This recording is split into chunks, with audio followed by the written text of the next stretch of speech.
이제 함께 마가복음 9장 38절부터 41절까지 봉독합니다. 시작합니다. 요한이 예수께 여짜오되 선생님, 우리를 따르지 않는 어떤 자가 주의 이름으로 귀신을 내쫓는 것을 우리가 보고 우리를 따르지 아니하므로 금하였나이다. 예수께서 이르시되 금하지 말라. 내 이름에 의탁하여 능한 일을 행하고 즉시로 나를 비방할 자가 없느니라. 우리를 반대하지 않는 자는 우리를 위하는 자니라. 누구든지 너희가 그리스도에게 속한 자라 하여 물 한 그릇이라도 주면 내가 진실로 너에게 이르노니 그가 결코 상을 잃지 않으리라. 아멘, 아멘. 할렐루야. 오늘은 본문의 말씀, 우리를 위하는 자는 우리를 반대하지 않는 자라는 말씀 가지고 함께 말씀 나누도록 하겠습니다. 지금 조국에서는 우여곡절 끝에 각 당마다 대통령 후보가 확정이 돼서 그 선거 유세가 한창이에요. 사실 계엄 실패로 이루어지는 선거이다 보니 과열되긴 하지만 이 선거는 좀 전환기전 느낌이 납니다. 겉으로는 좌우니 진보 부선이 하지만 사실은 계엄 세력과 민주 세력 사이의 권력 투쟁이에요. 근데 좀 더 깊이 들여다보면 실제로는 기득권과 그 기득권의 질서를 바꾸려는 비기득권 간의 투쟁이지요. 사실 세상에서는 이런 기득권과 비기득권 간의 다툼이 사회 발전의 원동력이 되기도 합니다.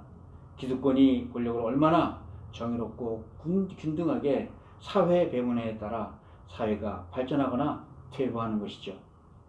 그렇다면 이런 기득권의 분배가 오직 해상적인 사회 발전에만 영향을 미치는 것일까요? 아니죠. 기득권으로 표현되는 이런 인간의 욕망의 분배는 영적 세계로 들어오면 더욱더 심각해집니다.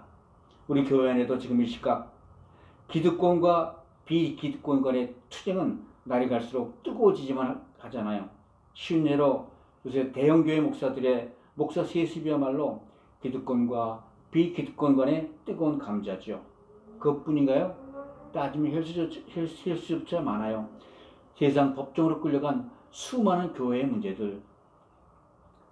그러면 이런 문제들이 요새에 들어와서 새롭게 불거지는 걸까요? 아니라는 거죠. 이는 이 세상에 예수님이 오신 결과로 태어난 교회가 생긴 이래 계속 지속되는 일이라는 거예요. 멀리는 기독교에서 유대교가 떨어져 나간 과정이나 또 초대교회가 가톨릭 교회가 생겨난 이유가 되기도 하죠.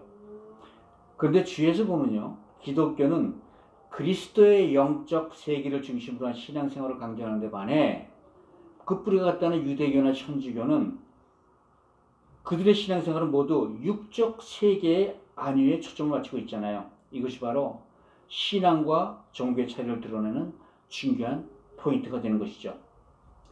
그렇습니다. 그리스도인으로서의 기득권을 어떻게 사용하느냐가 바로 신앙생활의 갈림거리 된다는 거예요. 제자들도 먼저 된 자들로 자기들이 기득권을 가지고 있다고 믿었어요. 그래서 서로 큰 자가 되겠다고 다퉜던 것이죠. 이에 예수님은 서로 다툰 제자들에게 이런 말씀을 하시죠. 누구든지 첫째가 되고자 하면 뭇사람이 끝이 되고 뭇사람을 섬기는 자가 되어야 하리라. 아멘. 근데 이 말씀은요, 나중된 자가 먼저 되고 먼저 된 자가 나중된다는 예수님의 말씀과도 일맥상통하지요.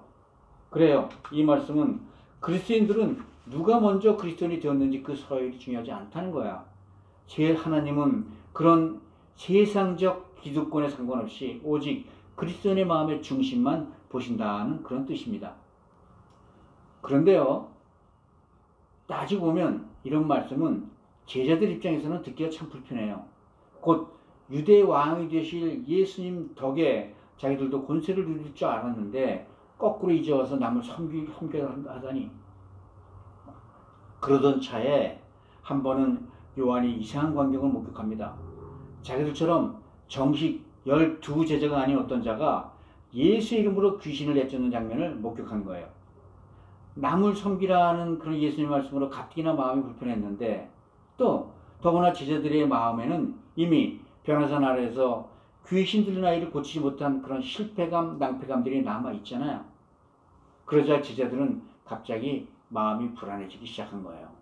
남을 섬기라는 이 말씀은 그렇다면 이미 공식적으로 예수님의 12제자들로 인정된 자기들의 자리를 누군가 갑자기 예수님의 제자로 들어와 뺏어갈 수도 있는 말이 아닌가? 행여 자기들 그룹에 속하지 않았던 다른 자가 갑자기 자기들 위치를 넘볼 수도 있지 않겠나 하는 그런 불안감이죠. 그렇습니다. 여태껏은 누가 크냐는 문제로 제자들 간의 내부적 분열에 관한 말씀이었다면 이제는 반대로 제자들의 기득권을 위협하는 새로운 그룹의 등장을 배척하려는 외부를 향한 분열이 시작된 거예요. 이에 예수님은 그리스도인들의 분열에 관한 한 기준을 제시하세요. 오늘 본문의 말씀을 통해 하나님의 뜻이 무엇인지 함께 알아보시길 원합니다. 말씀을 통해 이 귀한 은혜 누리는 우리 모두가 되시기를 주의 이름으로 축복드립니다. 아멘. 먼저 오늘 본문은 귀신을 내쫓는 광경을 목격한 요한이 예수님께 돌아와 보고하는 내용으로 시작하죠. 함께 본문 38절 읽어보죠. 38절 시작합니다. 요한이 예수께 여짜오되 선생님 우리를 따르지 않는 어떤 자가 주의 이름으로 귀신을 내쫓는 것을 우리가 보고 우리를 따르지 아니함으로 금하였나이다. 자, 여기서 요한은 계속해서 우리라는 단어를 사용해요. 아마 요한이 이 제자들의 대표격으로 나섰나 보죠. 그래서 우리가 요한에 대해서 좀 알아봅시다. 마가복음 3장 17절에 보면 예수님께서 요한과 야고보 형제를 제자 삼으시면서 그들에게 주신 새 이름이 나옵니다. 보아너게, 우르의 아들, 성질이 급하고 거칠다는 뜻이죠.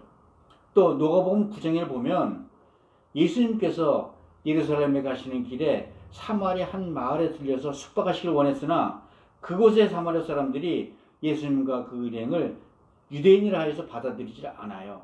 이에 옆에 있던 야고보와 요한이 예수님께 이렇게 얘기해요. 하늘에서 불을 내려 이 고을을 멸합시다. 또 더구나 제자들이 누가 더 크냐는 문제를 다툴 때도 요한과 야고보는 자기네 어머니에까지 예수님을 모시고 와서 자기들이 예수님의 좌편과 우편에 앉을 수 있도록 로비까지 합니다. 우리는 사랑의 요한이라는 선입견이 있어요. 그렇지만 그와 달리 그의 본성은 아주 과격하고 이기적이었다는 그런 말씀이죠. 그런 요한이 어떤 자가 예수의 이름으로 귀신 내쫓는 걸 보았으니 그 마음이 어떻게 됐었어요? 요한은 즉시 누구지도 모르는 그 어떤 자가 예수님 이름으로 축사하시는 것을 금하게 막아요. 그리고 여기 예수님께 보고하는 내용에는 우리라는 단어가 지속적으로 3차례나 반복돼서 사용됩니다. 나 요한뿐만이 아니라 우리 12제자 모두가 우리를 따르지 않는 그 어떤 자를 함께 막았다는 의미죠. 이는 은연중에 자기들도 예수님의 12제자로서의 기득권적 권위가 있음을 강조하고 있는 거예요. 한마디로 요한은 예수의 제자된 권위로 아무나 예수 이름으로 귀신 쫓는 일을 두고 볼 수가 없었던 것이죠. 그러면 먼저 오늘 본문에 나오는 그 예수 이름으로 귀신을 내쫓던 자가 어떤 자였는지 누구였는지 한번 살펴보도록 할까요? 여러분 성경에는 예수님의 12제자 외에도 수많은 제자들과 예수님을 따르는 무리들이 등장해요. 그들 중에는 예수님이 승천하시는 현장에 있었던 500문도도 있었고 또 오순절날 마가의 다락방에서 성령 세례를 받은 120문도도 있었죠. 누가복음 10장을 보면요. 예수님께서는 이 12제자 이외에 따로 세우신 70인의 전도자로 각 고을마다 다니며 예수의 이름으로 귀신을 내쫓기까지 합니다. 뿐만 아니라 예수님의 사역의 현장마다 예수님의 기사와 이적을 구경하라는 수많은 구경꾼들이 따라다녔고 또 어떤 예수의 흠을 잡으려는 바리새인 사두개인들처럼 예수님을 반대하는 그룹도 있었어요. 그 어떤 자가 누구지 중요한 이유는 그가 예수님을 섬기는 자였든지 아니면 반대하는 자였는지 모르기 때문이죠. 오늘 본문의 그 어떤 자는 비록 예수님의 12제자까지는 못 들었지만 예수님을 반대하지는 않는 자처럼 보이죠. 여기서 하나님은 믿음이 이렇게 연약한 자들에게도 예수 이름을 통해 능력을 사용하신다는 것을 알 수 있습니다. 그러므로 하나님은 예수 이름 그 자체의 권세와 능력을 부여하시는 분인 줄 믿습니다. 아멘. 이로써 하나님은 예수 이름만으로 귀신을 자주지 다스리시는 전능하신 하나님이심을 볼 수가 있죠. 그렇다면 믿음이 연약한 사람도 예수 이름으로 귀신을 쫓아냈다면 그러면 실질적으로 누가 이 일을 했다는 거예요? 오직 예수 그리스도께서 일을 하셨다는 것이죠. 하나님께서 이 일을 하셨다는 것이 분명해지는 것이죠. 아직 예수님이나 제자들로부터 공인받지 못한 이런 부족한 믿음일지라도 예수 이름으로 귀신을 대적하면 귀신은 이름의 주인 되신 예수 그리스도의 권세로 주렐랑을 친다는 거예요. 아멘. 연약한 믿음이라도 우리가 담대히 주 예수 그리스도의 이름으로 간구하고 선포하고 귀신을 꾸짖으며 나아갈 때 우리는 예수 그리스도의 왕의 권세를 사용하는 그리스도인들이 되는 줄 믿으시기 바랍니다. 아멘. 그런데 한 가지 짚고 넘어갈 문제가 있죠. 만약 믿음이 연약한 그 어떤 자에게 진실한 믿음까지 없었다면 귀신은 오히려 덤벼들었을 거라는 거예요. 사도행전 8장 18절에 보면 사마리아 성 마술사 시몬의 이야기가 나오죠. 그는 진실한 믿음의 사람이 아니었어요. 그는 자신을 위하여 돈을 주고서 귀신을 내쫓는 권능을 사려고 했지만 결국은 베드로로부터 저주까지 받잖아요. 또 사도행전 19장 13절 14절에 나오는 제사장 스게와와 일곱 아들처럼 그는 귀신을 내쫓기 위하여 예수님의 이름을 주문해 오듯이 사용했지만 오히려 귀신에게 내쫓겨 도망가잖아요. 그래서 성경은 사역과 구원을 구별하고 있는 것입니다. 사역은 연약한 믿음으로도 가능하지만 구원은 진실한 믿음으로만 얻어진다는 거예요. 즉 구원이란 믿음으로 얻어지는 하나님의 선물이지만 사역이란 이 예수 이름의 권세로 얻어지는 그런 것이란 겁니다. 혹시 여러분 대형 교회 목사님들 중에서도 사생활이 난잡하다고 소문난 분들 이야기는 들어본 적이 있으세요? 그렇다면 그들은 과연 천국에 갈 수 있을까요? 성경은 그렇지 않다고 경고합니다. 마태복음 7장 22절에 보면 하나님의 뜻대로 살지 않았던 자에 대한 경고가 있어요. 그들은 분명히 주의 이름으로 예언을 하고 주의 이름으로 귀신을 내쫓고 주의 이름으로 수많은 기적을 행했지만 하나님의 뜻대로 진실한 믿음을 가지고 살지 않았다면 주님은 그들에게 내가 너희를 도무지 알지 못하니 불법을 행하는 자들이여 내게서 떠나라고 정죄하신다는 겁니다. 여러분 혹시 여러분들의 믿음이 연약하다고 한탄하고 계시나요? 그러나 여러분 믿음은 어느 한 지점에서 머무르는 게 아니에요. 지속적으로 자라가는 생명이기 때문이죠. 주님은 오히려 우리의 약한 것을 들어 사용하심으로 우리의 믿음을 강하게 하시는 분인 줄 믿으시기 바랍니다. 요한복음 14장 13절에서 그래서 이렇게 말씀하시는 거예요. 너희가 내 이름으로 무엇을 구하면 내가 행하리라. 주 예수 그리스도의 놀라운 이름의 권세를 통하여 우리의 믿음도 강건해지는 줄 믿습니다. 아멘. 담대히 주 예수 그리스도의 이름으로 간구하고 선포하고 꾸짖어 나아가므로 이 세상에서도 하늘의 권세를 사용하는 우리 모두 되시기를 주의 이름으로 축복합니다. 아멘. 이런 요한의 보고를 받으신 예수님은 이에 본문 39절 40절로 대답하세요.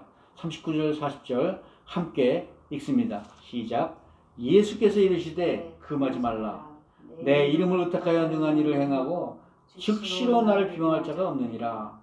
우리를 반대하지 않는 자는 우리를 위하는 자니라. 요한은 이 어떤 자가 예수님의 이름으로 귀신을 내쫓는 걸 금했어요. 왜 금했다고요?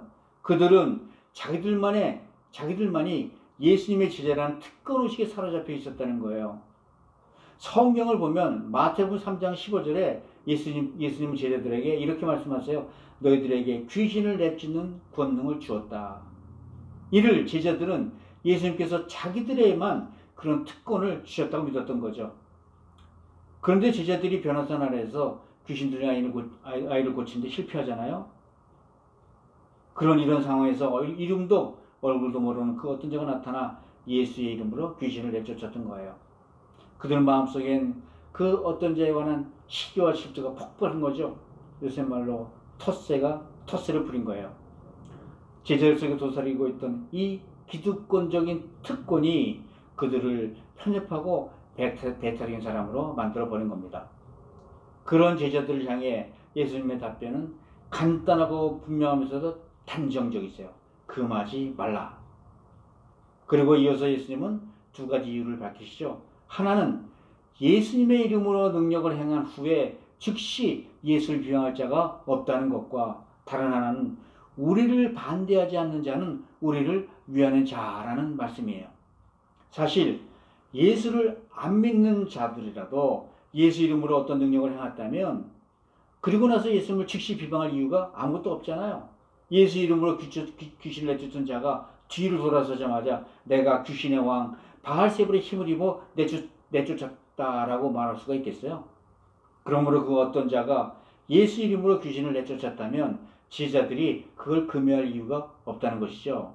오히려 예수의 이름으로 귀신을 내쫓았으니까 제자들은 그 일로 인해 더욱더 기뻐해야 할 것이 마땅하다는 겁니다.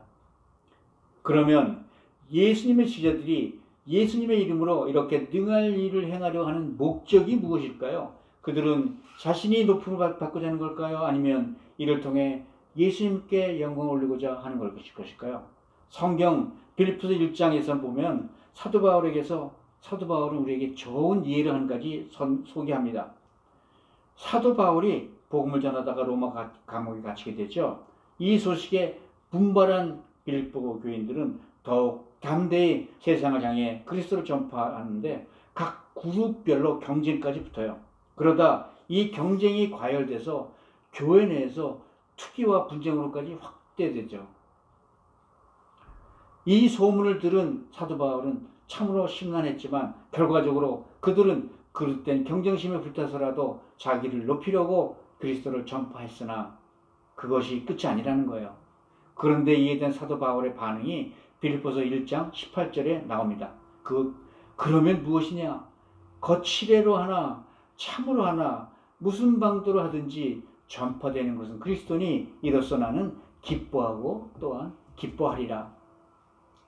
사도 바울은 그리스도가 아니라 자신들을 높이려는 빌립보 교인들의 잘못된 전도 방식으로 인해서 자신에게는 커다란 괴로움이 찾아왔어요. 그러나 반대편으로 복음이 전파된다는 사실에 사도는 기뻐했다는 겁니다. 바울은 예수님의 영광을 위해서라면 자기를 괴롭히는 사람들까지 기쁘게 받아들였다는 거예요. 그리고 사도 바울은 이 문제의 대답을 빌립보서 1장 20절에서 이렇게 말씀해요. 지금도 온전히 담대하여 살든지 죽든지 내 몸에서 오직 그리스도만이 존귀하게 되려 하려 함이니라. 아멘.